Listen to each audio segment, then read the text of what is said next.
So the first, okay, got it. So the first question is, when did your career journey in technology begin? And tell us more about your background. I can kick us off. I feel like I might be an older person on the panel, so I can talk a little bit about my path. So I got into coding in high school, like customizing my MySpace background. I'm definitely dating myself right now, but definitely with like customizing LiveJournal, wanted to build all sorts of like fun things on my page. That led into an interest that sort of took me into deciding to major in digital media in college. I went to the University of Denver, and it wasn't pure computer science. Looking back, I kind of wish I'd done that, but I didn't really know what it was at the time and felt intimidated. So I took this sort of digital media path, which ended up being really helpful. Got my first job. I graduated in 2010, and there was still sort of recession stuff happening. So that first job, I moved to New York City, and worked in communications at a nonprofit. And I found ways to add development into that role. So I was like, I can build some WordPress blogs for you. Let me try that out. We weren't using version control, no Git. It was like very on my own. Also, apologies for my dog. From there, I randomly got a LinkedIn request from, this is kind of before I had been hearing from recruiters on LinkedIn. I heard from one woman and she was sort of like, you want to go for coffee and chat? And I said, sure. And she told me about a job as a front-end developer at an ad agency in New York City, and was like, go for the interview, why not? I went for the interview, I was terrified, somehow got the job, and that was like my first tech role. So that's a little bit about my journey earlier in my career. Wow, thanks. Anybody else feel comfortable answering that question? Yeah, on the other side, on a completely new person in tech, I actually come from a family of people in tech. My dad is a software engineer. My mom's a data analyst. My older sister is in security, cybersecurity. And so you're probably thinking, oh man, you must have done coding every day growing up. Nope.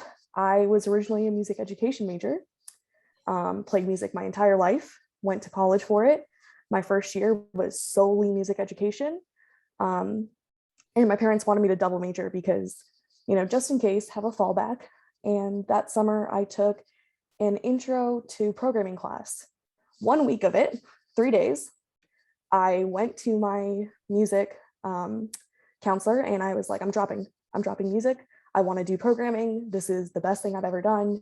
This is everything to me. And I really never looked back. I just hit the ground running, and yeah, not a single day goes by where I regret it. I love this. So I got my degree in computer science, and during college I had a 9-month co-op and I had an internship, and now I have a year of full-time experience as a software engineer. So that's my end. Wow. There are so many music people in this group. I mean, it's incredible the number of music people. We need to at some point do a percentage of how many people out of music are now in coding in this group. I think we need a jam session is what you're saying, actually. Yes. I second that. Yeah, let's do it at one of our in-person meetups. We'll just get all of y'all together and y'all can just play your instruments. Yeah, I'll bring my piano.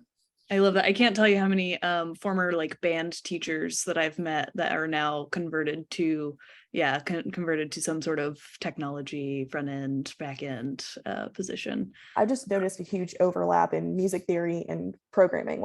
I've been taking music theory since I was maybe 8.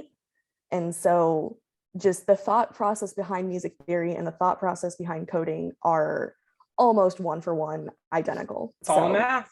It is genuinely all math, all logic. And you can say, oh, but it's art. Yes, but breaking it down to its basics, which is what music theory is, it's just math.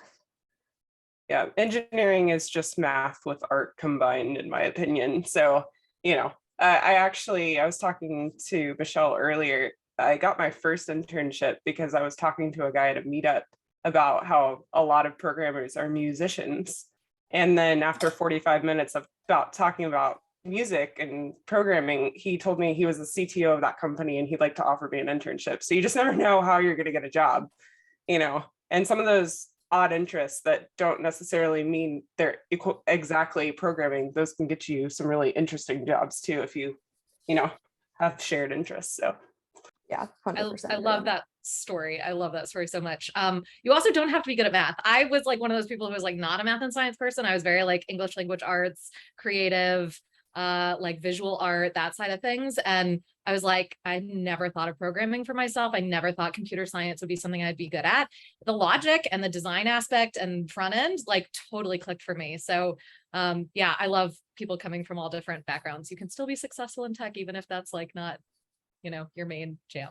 I want to second that because I am very much from that kind of, I have absolutely no desire to do math at all, ever. I've been now a developer for 7 years and it is still something I'm not great at, but I have made a successful career of being a developer and have not been good at math. But I will say the skill that I think that is most valuable to me is problem solving. And I think I love the idea of like math and creativity together, like combining forces, because that's what I am good at, is like being creative. I definitely have a much more artistic kind of leaning. And I think that helps me to be good at the job that I do every day. So I will agree with just you. yeah, just for a time. brief like kind of background on where I come from. I did not know what I wanted to do whenever I graduated college. I kind of bounced around.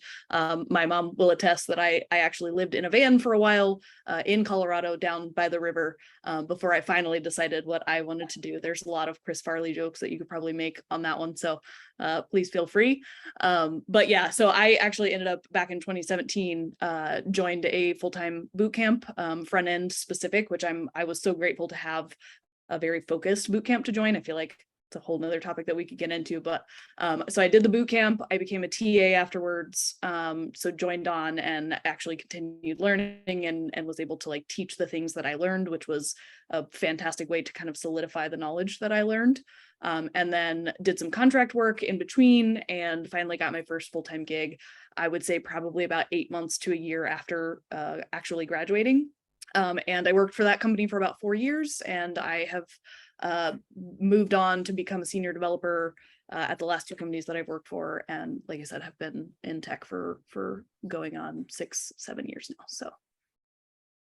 Nice. Yeah, same here. Kind of similar to you is that I didn't know what I wanted to do either for college. College was a big old trial and error for me. I knew I wanted to be in tech. It's just where in tech I wanted to be, since it's such a huge range of options. And luckily I was able to figure out that I really enjoyed the coding aspects part of things and kind of went to coding specifically, which is where I found out that ASU was offering a software engineering degree specific. So got into that and learned kind of to touch base on everything like operating systems, databases, web, mobile apps, circuit boards, everything that anything that needs code.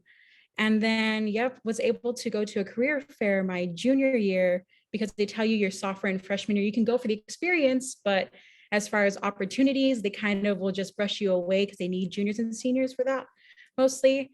And so, went my junior year and noticed a table that looked pretty interesting to me. I started to read what was on the table and some guy pulled me aside and said, "What am I looking at?" An hour later, he offered me to go into a second interview with the company that I now work at, USAA, had an internship and then a full-time offer later on. And now here I am. And I do love the art aspect of it. So definitely a front-end developer on that side. Wow. Wow. There's so many, all of y'all have such very different paths. It's great to hear. And I will say, yes, when Nikki first started talking about quitting college, I was like, no, don't do it. Don't do it. You have to have a degree. And she found her own way and proved her mom wrong. I don't know if that was the whole drive behind it, but good going. Rebellious stage, I had to go through it. I feel like everybody does. So. Yeah. So the next question is, if you could go back in time and give yourself advice when you were just starting out, what would you tell your younger self? I would tell my younger self to ask more questions, 100%. When I was a music major, like you had to have been in music your whole life to be a good music major.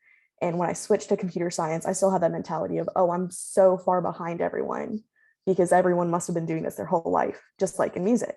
And that's not the case. Like no one was asking questions because, no one really asks questions in class because, for whatever reason, they're afraid to look stupid. They're, afraid the professor is going to judge them. The professor does judge them, whatever reason. It doesn't matter. I would tell my past self, it doesn't matter. Who cares? Someone in that room also is thinking the same thing, is also wondering the same thing. Ask the question, even if it's in office hours, even if it's, wherever, just ask the question. And just even outside of class, like outside of classes in general, like if you are doing something and you just are not grasping it, ask the question. It isn't going to hurt you. It's not going to hurt the person you're asking. Just ask.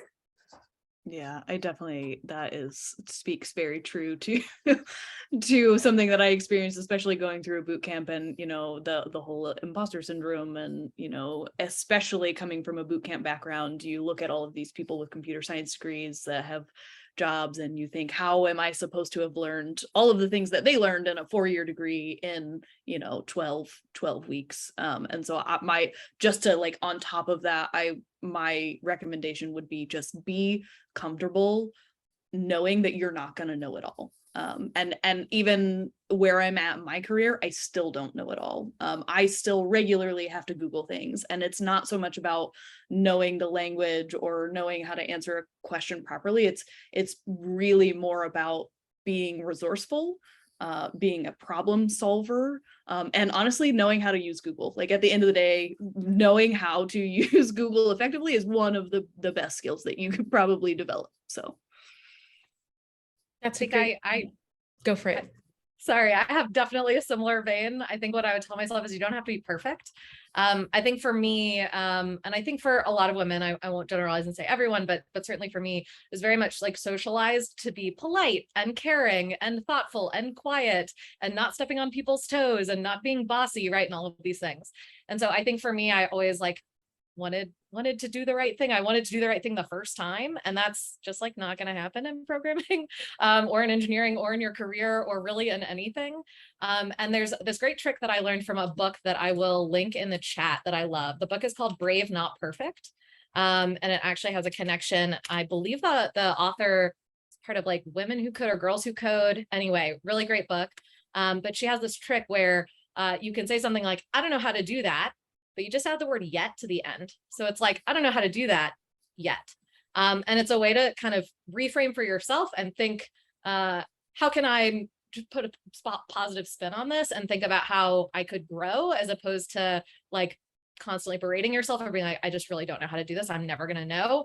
And then you go down that spiral of, well, then you're probably not going to feel really motivated to try and figure it out. Right. So yeah, definitely feel y'all on the imposter syndrome.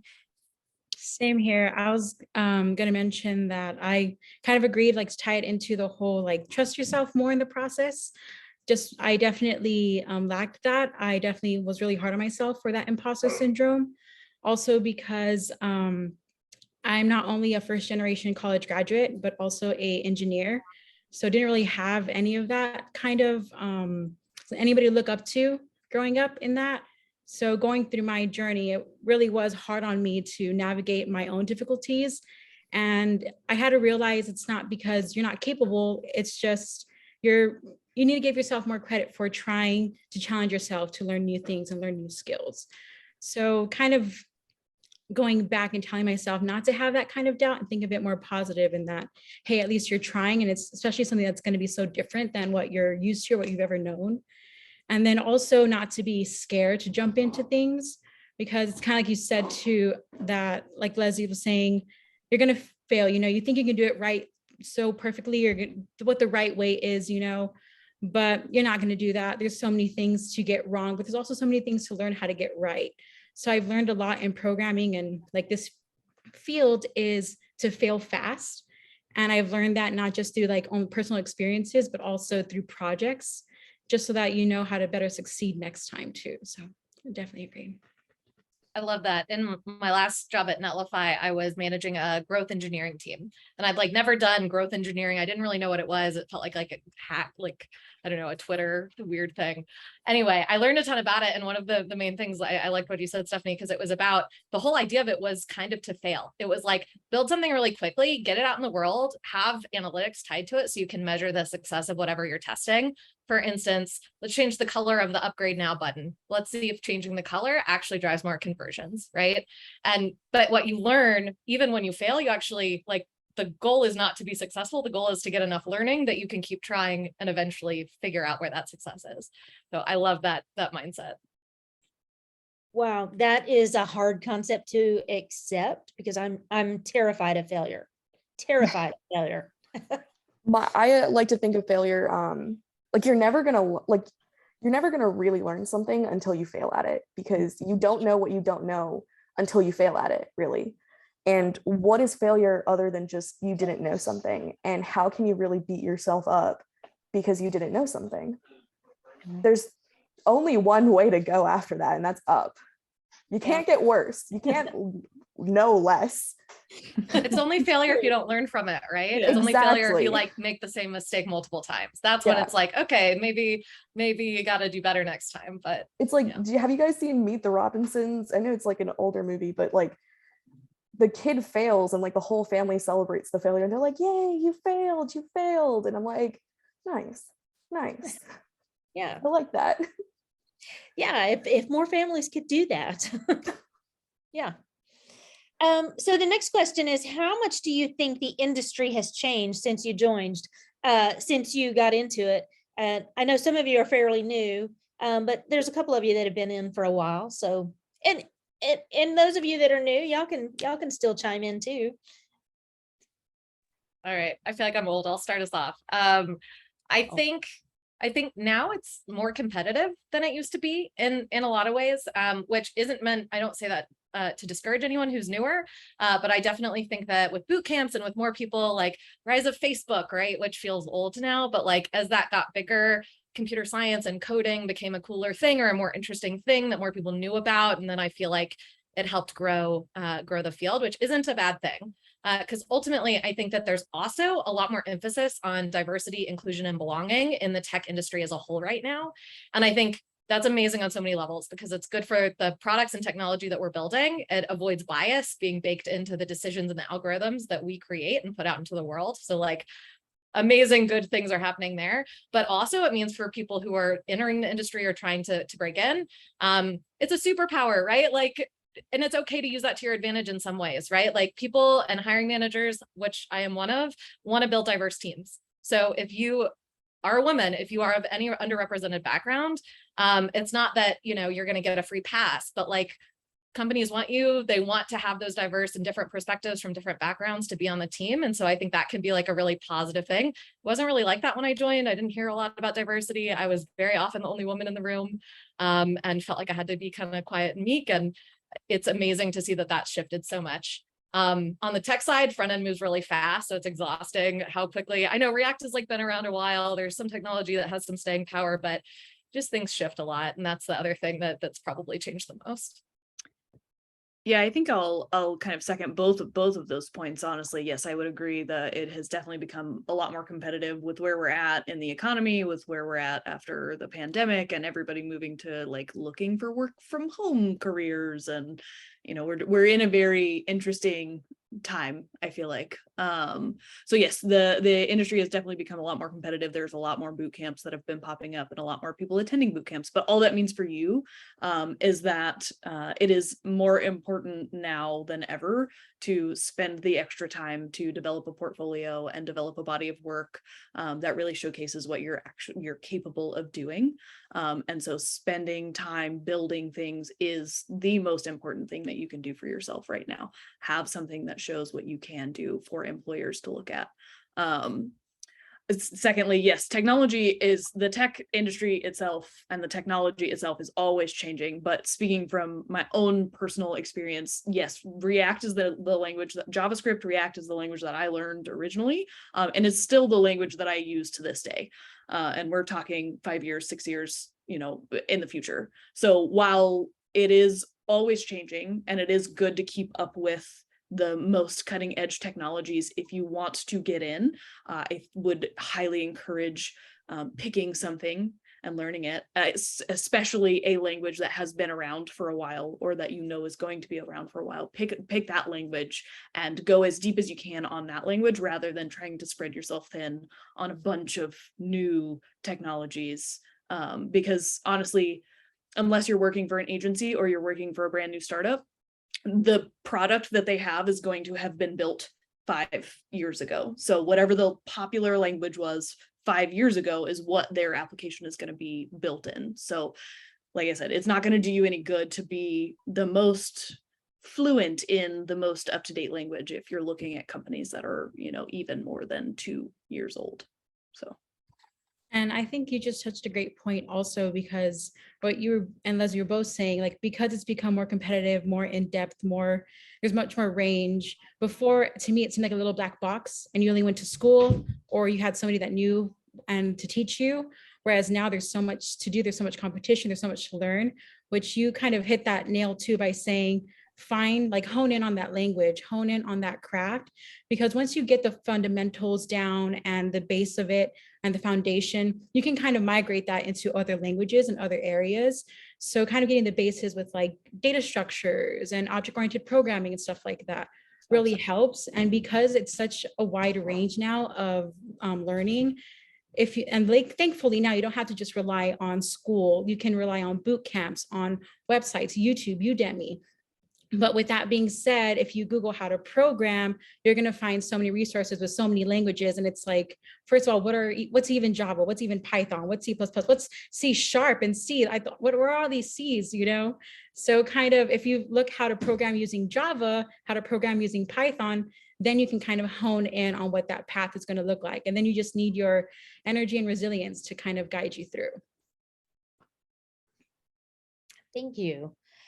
How do you balance work and life? Do you guys know the show Severance on Apple TV? I'm going to reference a lot of shows and movies. Please understand that is my entire person. Yes. Absolutely fantastic. So for anyone who doesn't know the show Severance, it's a dystopian show, and I bring it up because we're going to ignore the dystopian stuff for a hot second.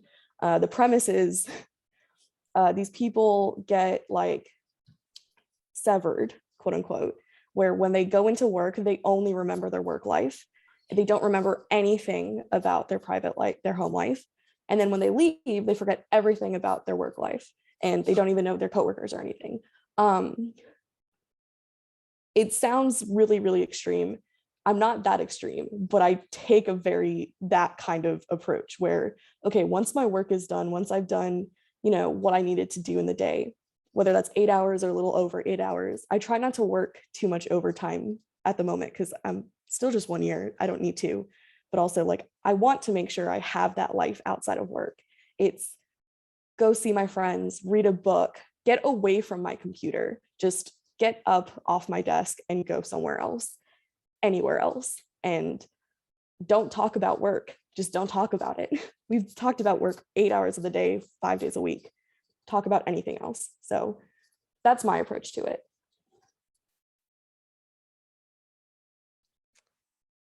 That's interesting. I just want to ask a quick question. If this is your job is to code, do y'all still build things personally just for fun? Yes. Okay. I love that your answer is yes, because mine is a resounding no. Mine too. Yeah, I think that is, while I love it, I love problem solving, I love my job, I love what I do. At the end of the day, I want to go and read a book or like cook a nice meal or like go for a walk or do anything other. I feel like, and maybe that's because of where we're at, you know, post-pandemic, and everybody has been staring at screens for 24/7, 365 for the last however many, like, I just want to do something other than stare at a computer. So I do want to say that like the things I build are not like something I want to show people as like a portfolio. It's like, this is for me and my friends. I built a Discord bot that is a random meme generator. Like those are the kinds of things that I build. It's not like, let me practice like how to check if the string is a palindrome. No, I absolutely love that. I would highly encourage I know to kind of circle back to one of the earlier points about having a portfolio. One of the biggest questions is like, oh, if I don't have job experience, what do I put on a portfolio? And my answer would always be find a project to work on, find a problem in your life and build something that solves that problem and put that on your portfolio. That showcases some sort of level of ingenuity and passion and some all kinds of skills, some that people might not necessarily know about you. So especially if it's something unique, right? I feel like so many people start with like the same to-do app or the same, and that's an easy like project. A lot of people have in their, as an example project, and that can be okay. But like, see if you can find another angle that's like something a little bit different or something that goes with your interests. In my new job, I manage the team who builds Primer, which is GitHub's design system. So the design system is totally open source, so you can go like play with Primer components on your own time if you're interested in consuming them.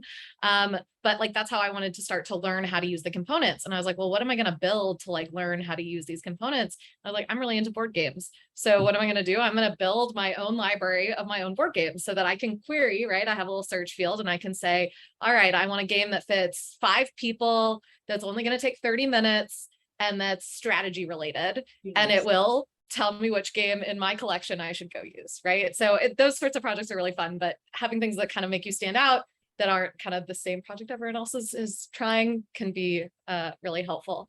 Although I will also say I'm very bad at work-life balance, and it's something I struggle with. I really do. It's really hard. Hustle culture is real. It's okay to build stuff on your own time if you love it and you're enjoying it. It's also okay never to touch it. I go through phases where I'll be really into like wanting to learn and read. I have like 5 engineering management books sitting on my desk right now that I'm like in the middle of all of them, right? But it's also okay to take a break. It's also okay to like get away from it. For me, having like a dedicated workspace and then space where like work is not allowed has really helped me compartmentalize, especially with remote work. So that's one of my tactics. And finding opportunities to be outside really helps. It's one of the things that just like gets me away from the screens and helps me decompress. Yep. Also, like Lindsay, I'm very horrible when it comes to managing my time. I will work overtime and it is by choice, and I apologize to myself, but I do it often.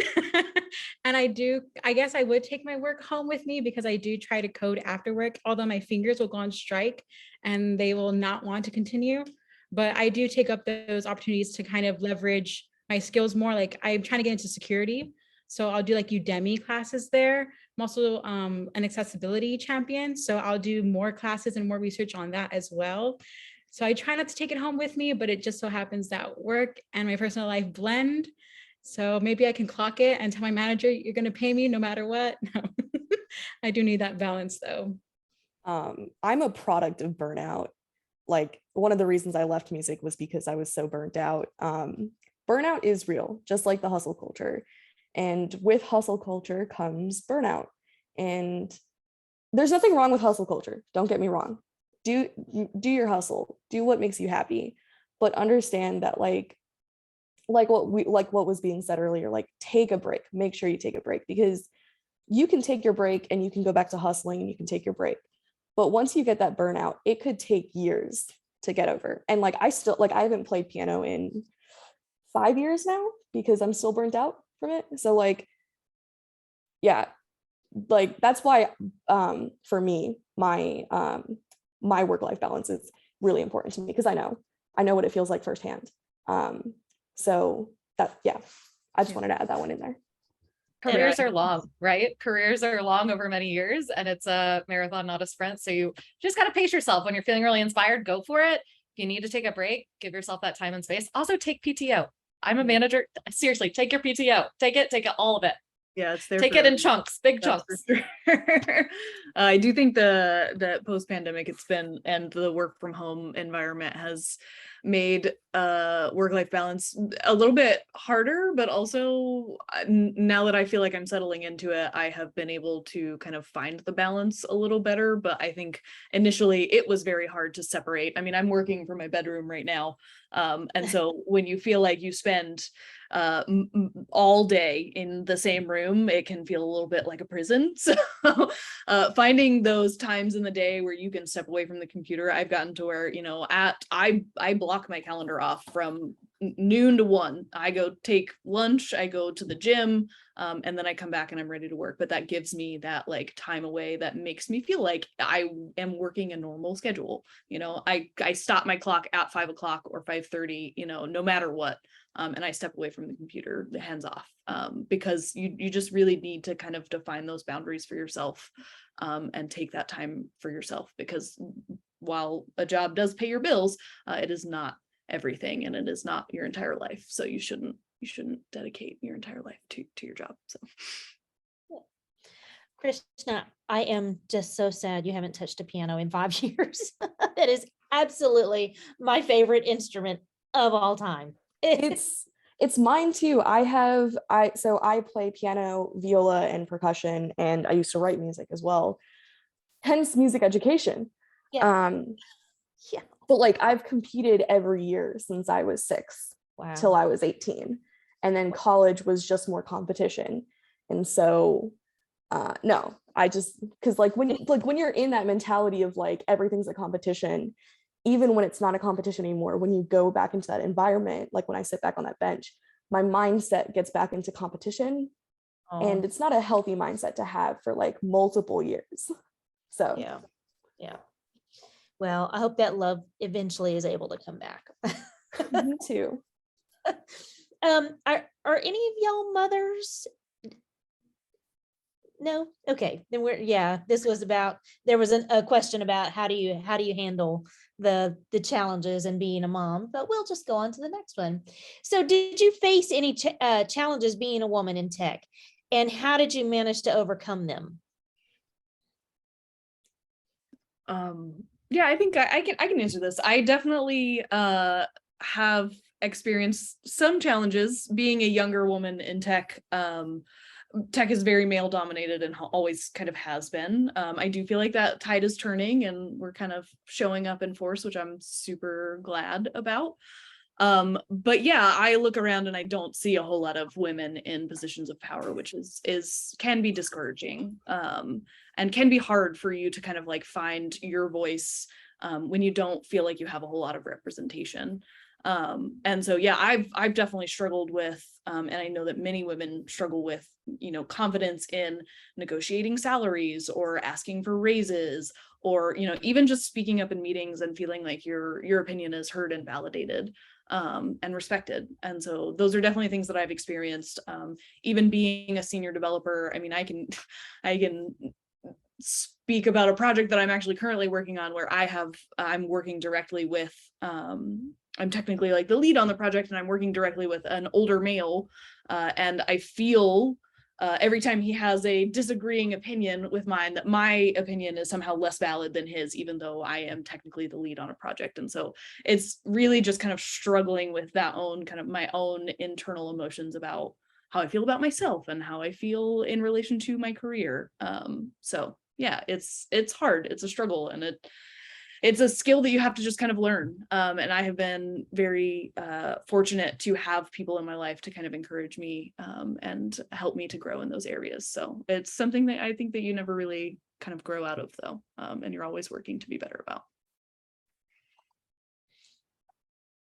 I also feel like it's opportunities that you might be tasked in. I've definitely, luckily not in my job, but at school, I've faced challenges like, with my major, I've definitely noticed myself sitting in classes of 20 to 30 or 50 people, and I'm the only girl, or there's maybe 1 or 2 of us there. And then we're also separated too. So that confidence and power isn't really there. And I definitely had it happen where I'm in a group, which is always with a group of guys.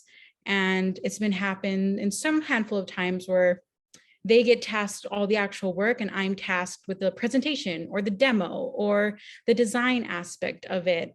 And then when I try to give my reason for why I want to do a certain task that involves more coding or technical aspects, I get shut down by it. And it's just like, don't worry, we got this. And it's like, I know, but I got this too. Like, let me show you how I got this kind of thing.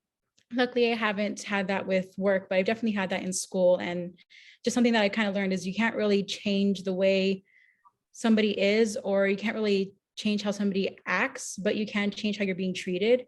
And I've kind of reverted to my solution of just stepping away from that group or going to the professor, I guess into your business, kind of shouting that out to your manager too in that aspect, and just kind of relaying how you don't really feel valued and you want to be put somewhere that gives you more of that. And I've definitely gone with others to collaborate. I've definitely gone with others who know how to collaborate better with me and work with me and stuff. So definitely had some of those experiences too. I think I definitely felt, especially my very first role as a developer at that ad agency, I was on a team of only men. I was the only woman and I was the most junior. And I think I definitely like kind of pulled inside myself and was like, I'm just going to have to prove to them that I'm good.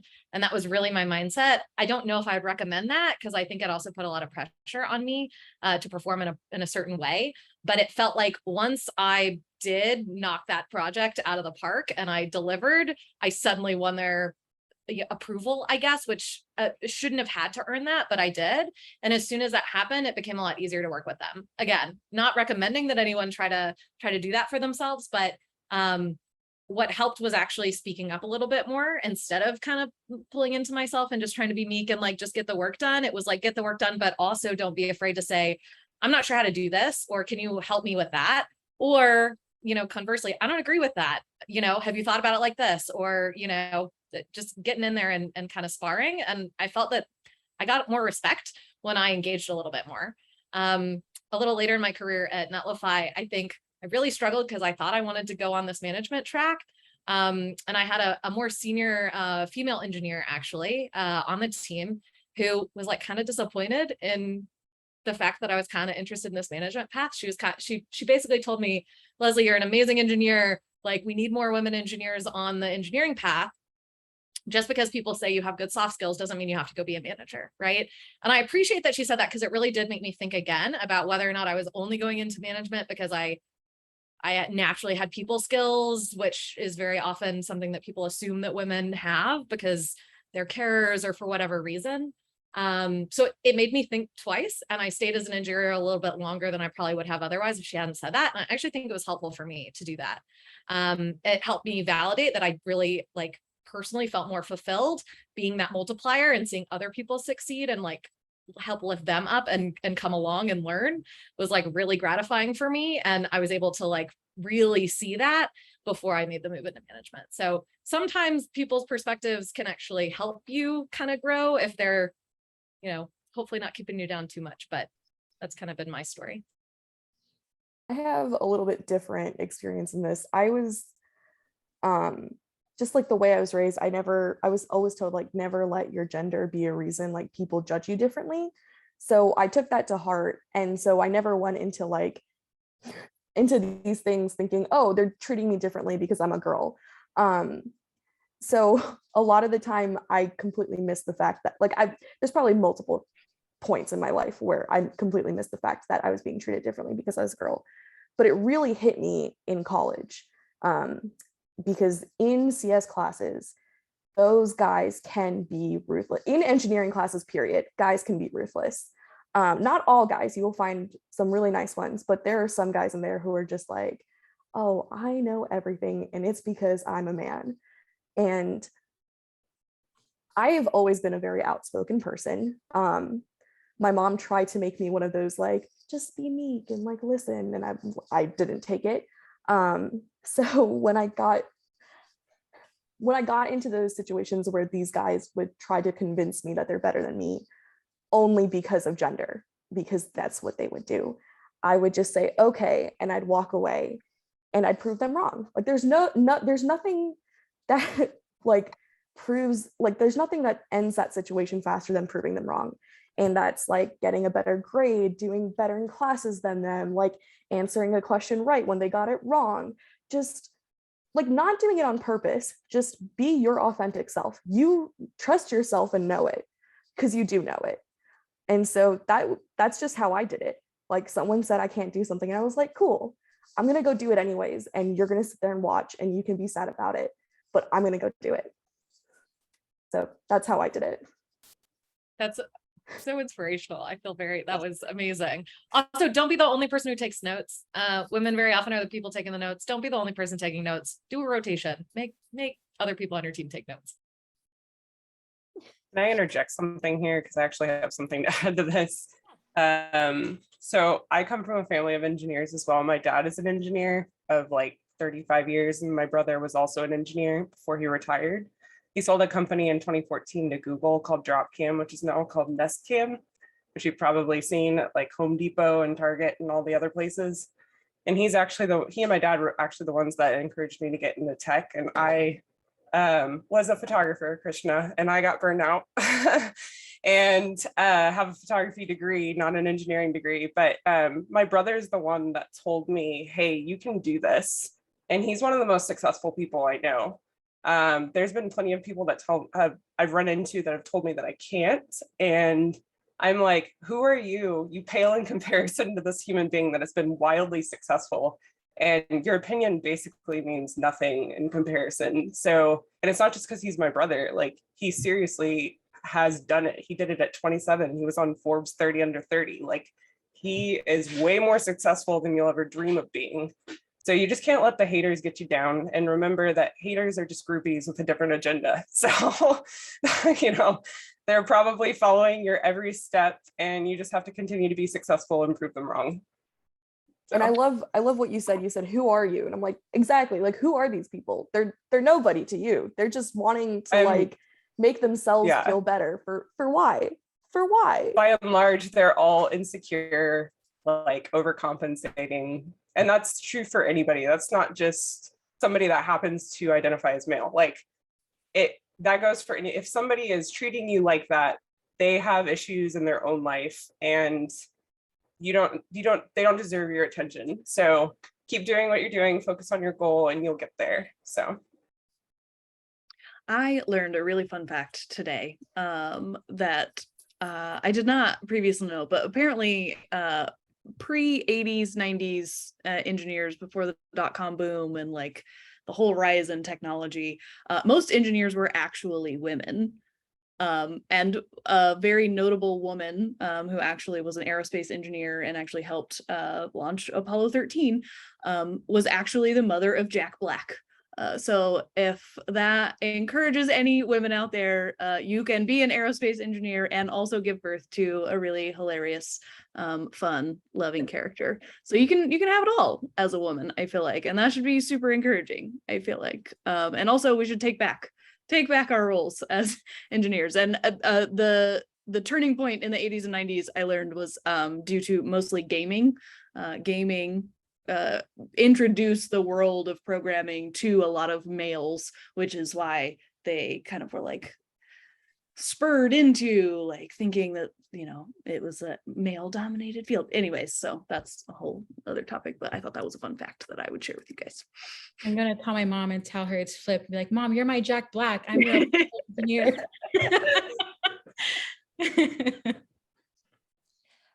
So the next question kind of piggybacks on the one you just answered. And do you agree that women have a much larger barrier to being hired for technical entry level positions?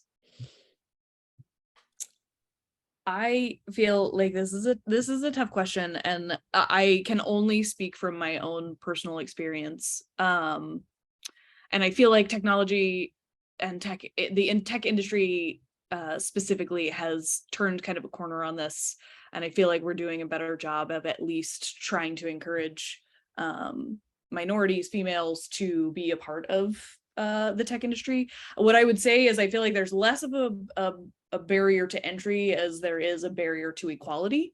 Kind of like in the vein of what I was saying earlier, is women and minorities tend to be less likely to ask for raises, less likely to negotiate salaries, less likely to be in positions of power. And so I feel like there's more of that dynamic, and of all of the industries, tech is doing a much better job at trying to be inclusive and be aware of disparities in those kind of hiring processes, and not every industry is that way. And so again, this is speaking from my own personal experience, and I don't know if people have had other experiences, but that is, yeah.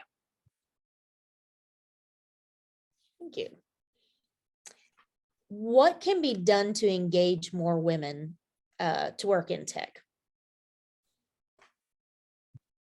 I think that there's a lot of things that need to change, but there are two big ones. First, you got to start young. You got to, and it's not just like expose them young, it's encourage them, support them, be excited when they're excited. Because, like, when a little kid comes up to you and they're like, oh my God, look what I learned today. Like, be excited with them. Just start that support young. And then secondly, I don't know about you guys, but I'm really tired of being called a girl boss. I'm really tired of being called a CEO. I'm really tired of like thinking, oh, you're a girl, so everybody you want every engineer thing to be pink and like sparkles and like print. Like, all of us women on this panel today are completely different women. All women in engineering are completely different women. We all like different things. If you want engineering to appeal to women, you need to understand we're not a monolith. We don't like the same thing. If you want it to be women in engineering, let it be engineering. Why do you have to add all of like the pink and frills to it? Why not just let it be engineering? That's what I think. I hope I'm not starting too late at 51 to just get into tech. No. Age and gender should not stop you from getting into engineering, period. It shouldn't stop you. Engineering is not gendered. Engineering is not ageist. Mm-hmm. It doesn't matter how old you are. It doesn't matter how you identify. You should be allowed to be whatever type of STEM or engineer, whatever you want to do. That it shouldn't matter. Code doesn't know how old you are, Michelle. Exactly. Has no idea. Exactly. I think a big one for me is no matter who you are, whether you're a woman, whether you're not, finding opportunities to uplift other women who are in this space in tech. For me, I hadn't worked with a lot of women in any of my jobs really until I got to Netlify. And finally I was like, I'm sorry, I'm on a team of 3 front-end engineers. That's the entire team and we are all women. Like, what? It blew my mind. And then more people joined and I got to work with Sarah Drasner and these people who like wrote books and whose courses I had taken and who I was like, are you kidding? She's like in my Slack channel right now and I'm talking to this person who I had kind of somewhat idolized, right? At a point in my, like when I was learning how to code. And she was so real and was like, I'm also not a perfect human being. Like, I make mistakes just like anyone else. And her being able to be vulnerable, someone that I really looked up to, one of my heroes, as saying that like, just a real human being that everyone is, that we all are, really helped me sort of realize that like, I want to uplift other women, but also just be real. Like, don't try to do it all. We can't do it all. No one can, right? Like, just be vulnerable with who you are, what you bring to the table. And I feel like that's a really good representation to allow other women kind of into the space. I also think too, like getting yourself involved in spaces like this as well. I know outside of meeting incredible women and people at work that have helped me power up like that confidence, I know like social media, conferences, panels, talks, a bunch of things outside of that, and just getting involved in a space with women and like empowered in technology and in engineering has definitely helped me.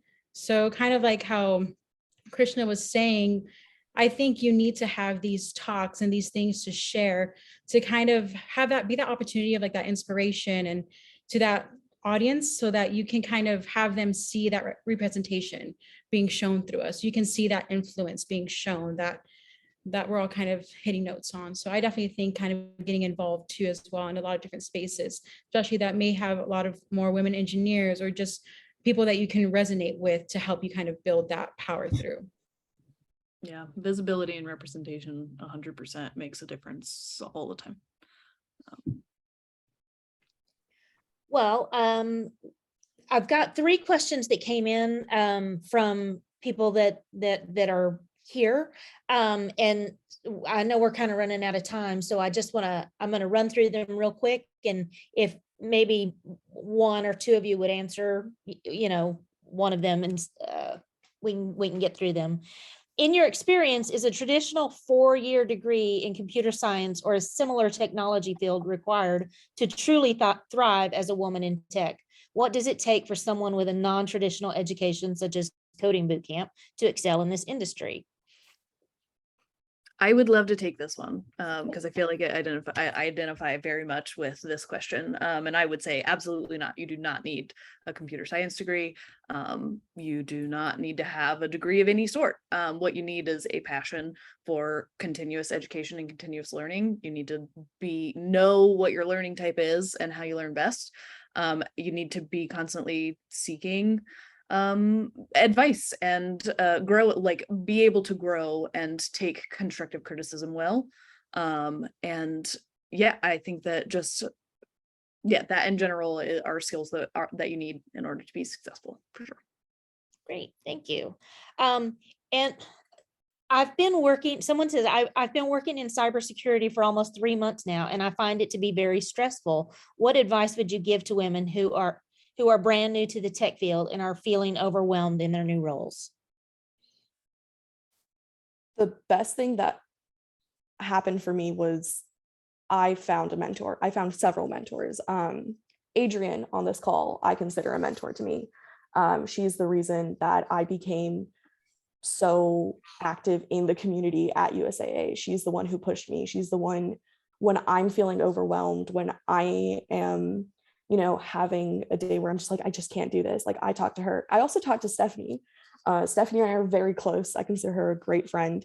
Find not just a mentor, but find people, find a group, and consider them more than just coworkers. Consider them your friends, consider them your confidants, because it's nice to have people you work with.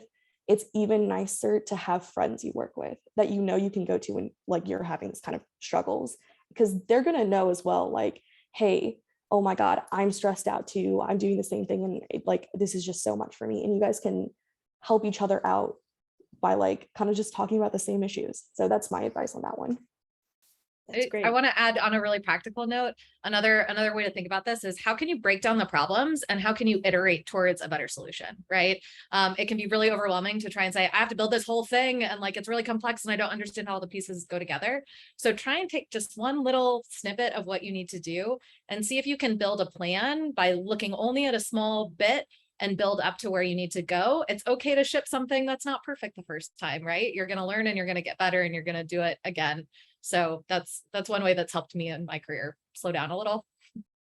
I think it's like the old adage, how do you eat an elephant? Mm-hmm. One bite at a time. Okay, and the last question, I hope somebody can speak to this. They want to know about cryptocurrency and wallets. Does anybody know anything about these? I don't either. What do they want to know about it? Yeah, what do you want to know? Yeah, all it says is I want to know about cryptocurrency and wallets. So Might be in the wrong meeting. I'm gonna keep my hot take opinions to myself on this one. Same. All I will say is all I know that is an unbiased knowledge is that it's not doing very well at the moment. That's my unbiased knowledge on it, and I'm gonna just leave it at that one.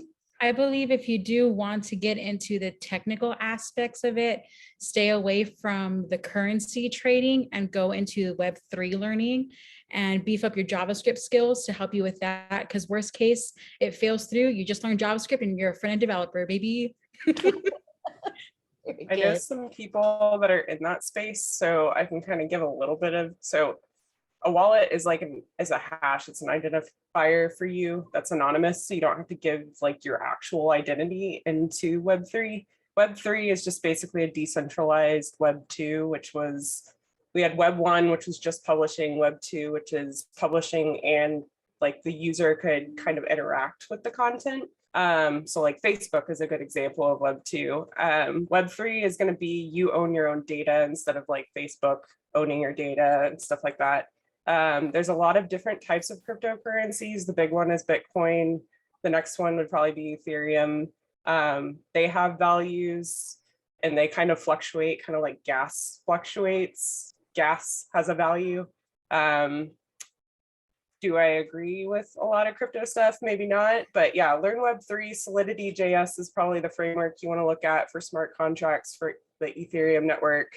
And then you've got React is big for a lot of the projects. So JavaScript's a good thing to learn, and yeah, good luck with that. That's all I have to say.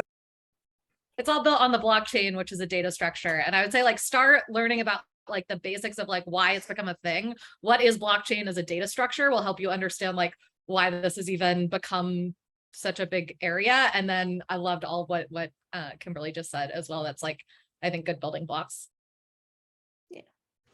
All right, well, thank you, ladies. Thank you for taking the time to share your experiences. I'm going to wrap it up. I just want to say that we do have a couple of meetups coming up. We have our next in-person meetup on Sunday, the 14th at Twisted Root in Deep Ellum. The in-person meetups are picking up speed. More and more people are coming. So if you're available, please try to come. Our next online meetup will be the cohorts will be presenting their projects, and that is on the 18th. And then our next discussion is on August 25th, and it's on accessibility, and Ben Myers is going to be speaking. Hey, Ben, he will be presenting that night. So now if anyone has any questions they'd like to ask these ladies before they go, I know we've run late, so we'll wrap it up quickly, but I want to give anybody a chance to ask questions if they have them. I do want to throw out I highly recommend going to the accessibility one. Ben Myers was my mentor in accessibility, and everything great that you need to know, Ben's got it. And he'll even throw in great references like Sharknado and stuff to keep you entertained. I recommend accessibility with Ben. I think Ben was speaking at the very first free code camp meetup I attended. So we've come full circle. All right, if nobody has any questions or comments, or sometimes we just hang out and talk, but I know if the panelists need to jump off, I certainly appreciate y'all hanging out and staying the whole time. I'm sorry about the technical